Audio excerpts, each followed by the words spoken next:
circular markers set low on the ground. Each has a number. All you have to do is key that number into your audio guide and then the green play button to hear the relevant commentary. Sometimes we'll see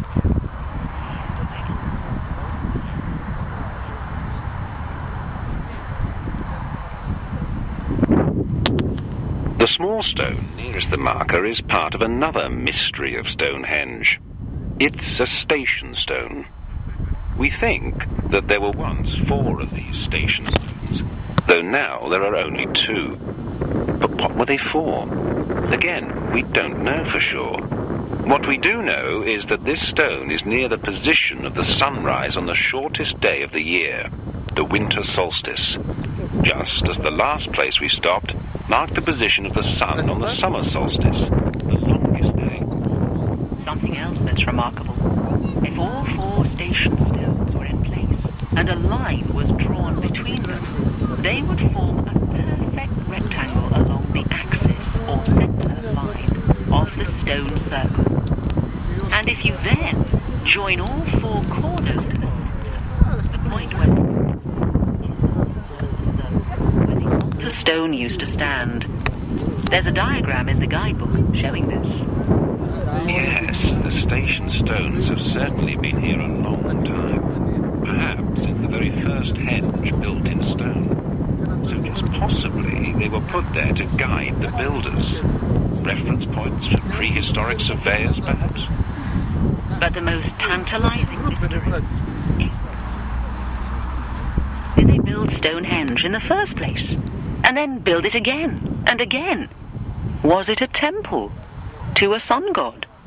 Or an ancient observatory, a place to study the movement of the sun and moon? Was it built for science or for religion? In those days, science and religion weren't the 2 schools of thought they often seem today. Why did people look after Stonehenge so carefully for such a long period of time, before abandoning it some 3,500 years ago? Now move on to marker number 6, but keep listening. For about 300 years, some people have associated the Druids with Stonehenge, but there's no evidence to suggest that they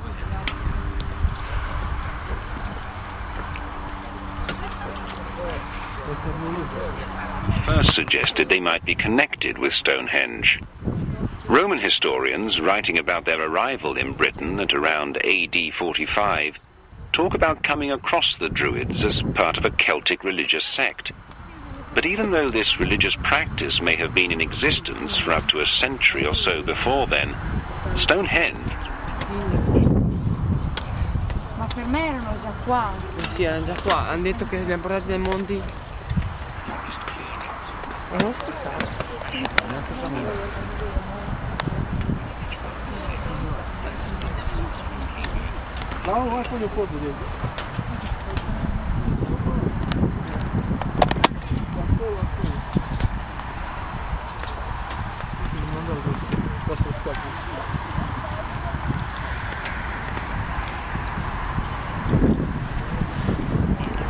Opposite marker number 6.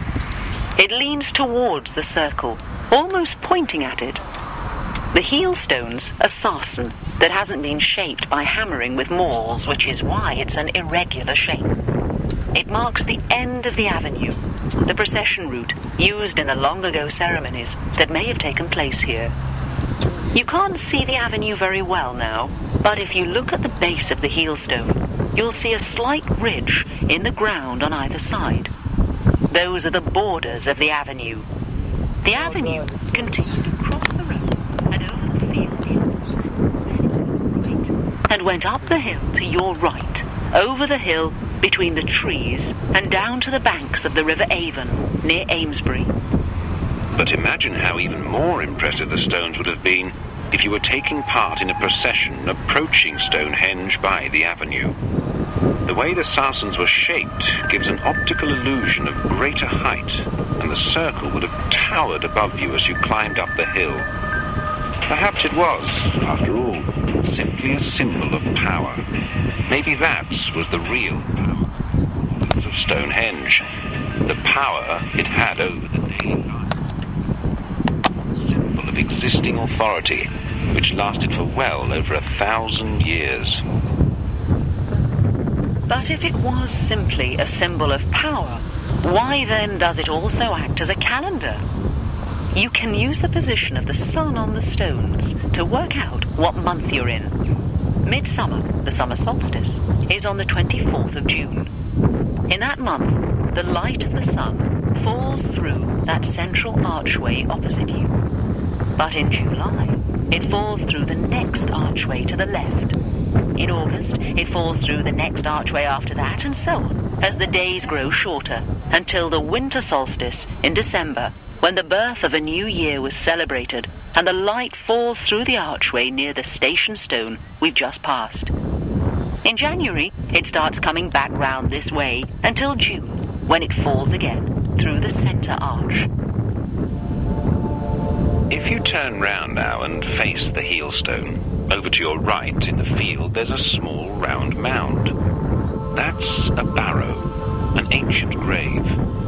Other barrows can also be seen from here in the distance, and this area has perhaps the densest concentration of burials of this type in about a 3-kilometre or 2-mile radius.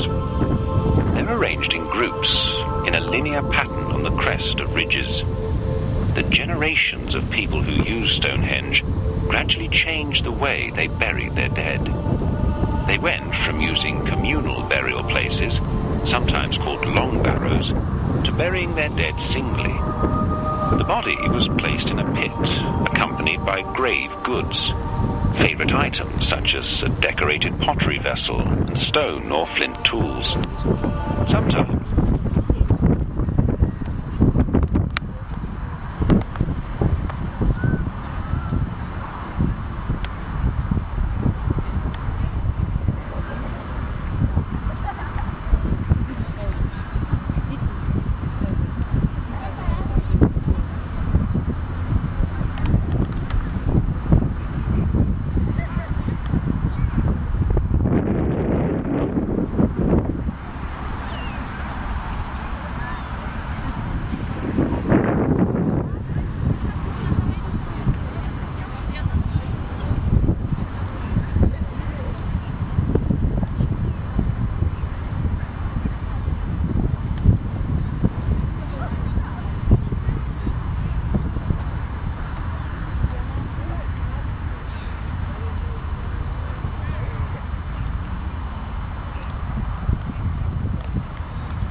En de green button. Wil je de groene knop? Ik ga niet eens nog volgens het nemen.